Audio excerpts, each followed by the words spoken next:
देश संविधान से चलेगा या शरीयत से चलेगा? ये सवाल मैं जानता था कि ये सवाल जरूर आएगा। ये सवाल आता क्यों है? दरअसल ये एक खेल है जिस खेल में मीडिया खास तौर से किसी मुस्लिम राजनेता को उलझाने की कोशिश करता है। संविधान कहता है कि आपको फ्रीडम है अपनी आस्था के अनुसार धर्म चुनने का, आप जिस धर्म को मानते हैं उसका सम्मान करने का। इस्लाम धर्म कहता है जिस देश में रहते हो उससे मोहब्बत तुम्हारे ईमान का हिस्सा है।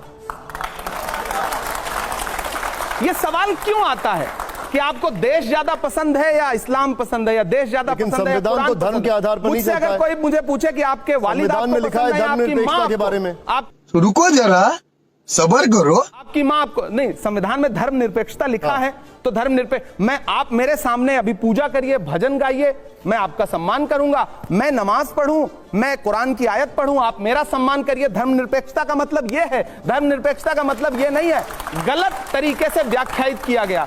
सेकुलरिज्म का मतलब यह नहीं कि आप मेरा धर्म मानने लगे, मैं आपका धर्म मानने लगूं। हम दोनों एक दूसरे के धर्म का सम्मान करें, यह है सेकुलरिज्म। ये बड़ी अच्छी बात कही आप। अमित शाह जी ने भी सदन के अंदर बोला, बीजेपी कहती है कि शरीयत को मानना है तो पूरा माना जाए, मुसलमान सेविंग्स अकाउंट ना खोलें, लोन ना लें, बैंक में नौकरी ना करें। वो कहते हैं कि शरीयत के क्रिमिनल लॉ को भी माने, चोरी करने पर हाथ काट दें, बलात्कार पर सिर कलम कर दें। गृह मंत्री महोदय से कहना चाहता हूं कि आप संविधान को मानते हैं तो पूरा माने, आधा अधूरा मत माने। देश के मुसलमानों को भी संवैधानिक तरीके से अपना नागरिक मान के प्रधानमंत्री और गृह मंत्री क्या आपने सवाल के जवाब में सवाल दे दिया। क्यों नहीं करूंगा सवाल के जवाब में? लेकिन अगर ये फैक्ट है तो उसके बारे में क्या कहेंगे? मेरा सवाल है कि क्या देश का प्रधानमंत्री एक धर्म का होता है या सबका होता है? देश का गृह मंत्री एक धर्म का होता है या सबका होता है? राज्य का मुख्यमंत्री एक धर्म का होता है या सबका होता है?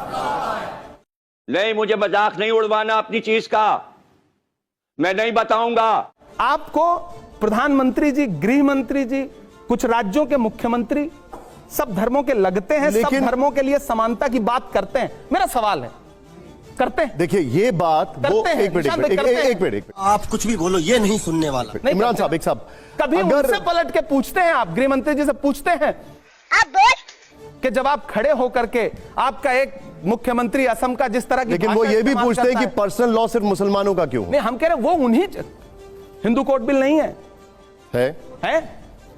इस देश में सिखों के लिए अलग से, लेकिन उसके लिए कहा जाता है कि कांग्रेस ने उसको ऐसा बनाया कि उसमें कोई भी स्पेशल अधिकार नहीं मिलता। मीठा मीठा गप, कड़वा कड़वा थू।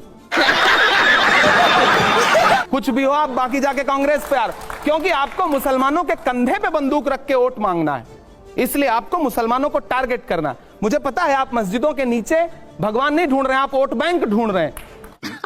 सही पकड़े हैं, इसलिए आपको बुरा कहना है। ठीक है, कहिए, धीरे धीरे जनता समझदार होगी। और जब देखिए, सच बात है, मोहब्बत की सदाएं देना और मोहब्बत के लिए लोगों को एकजुट करना थोड़ा मुश्किल काम है। नफरत के लिए आप किसी चौराहे पे खड़े हो जाइए, किसी भी धर्म के हों, आप अपने धर्म का नारा लगाना शुरू कर दीजिए, आए बाएं बकने लगिए, 100 लोग खड़े हो जाएंगे।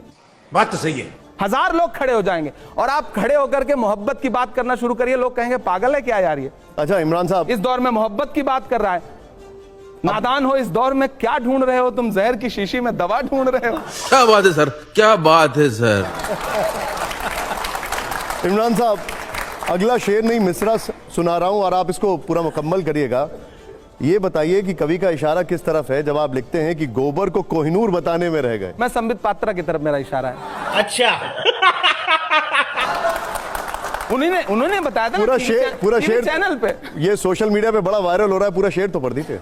नहीं मतलब अब उन पर बस एक ही मिसरा याद रखने का मन करता है, उसके बाद भुला दिया मैंने, क्योंकि बाद में मुझे समझ में आया कि मैं थोड़ा मैच्योर हो गया हूं। ठीक है, अब ये शो को मैं वाइंड अप कर रहा हूं, लेकिन उससे पहले, हाँ अरे वाह क्या बात है, लेकिन उससे पहले कुछ 2 लाइनें हम सभी सुनना चाहेंगे कि नहीं सुनना चाहेंगे इस देश के ऊपर, जरा बताइए। हम करते हैं प्रबंध, आप चिंता मत। कुछ 2 लाइनें। नहीं, देश तो देखिए, मेरी एक नज्म है कि मैं तरन्नुम में सुना देता। बिल्कुल, अब माहौल ऐसा बना हुआ है कि सुना देते हैं, और बहुत अच्छा, आपको बधाई देता हूं। पहली बार बहुत शानदार संपादक आपने बुलाए, जिनसे अलग अलग मिलने का मेरा मन था, एक साथ मिल गए। श्रोता बहुत अच्छे, शो बहुत अच्छा, मेरी बड़ी शुभकामनाएं शो के लिए। सुना रहे हैं। मेरा मस्कन मेरी जन्नत को सलामत रखना, यह कविता नहीं बल्कि एक दुआ है। इरशाद। मेरा मस्कन मेरी जन्नत को सलामत रखना, मेरे मौला मेरे भारत को सलामत रखना, मेरा मस्कन मेरी जन्नत को सलामत रखना। तूने नफरत का जो बाजार सजाया हुआ है, तू ये कहता है मुसलमान पराया हुआ है। आजा दिल चीर के दिखलाऊं वतन का नक्शा, मेरा भारत मेरी सांसों में समाया हुआ है। ऐसी बेल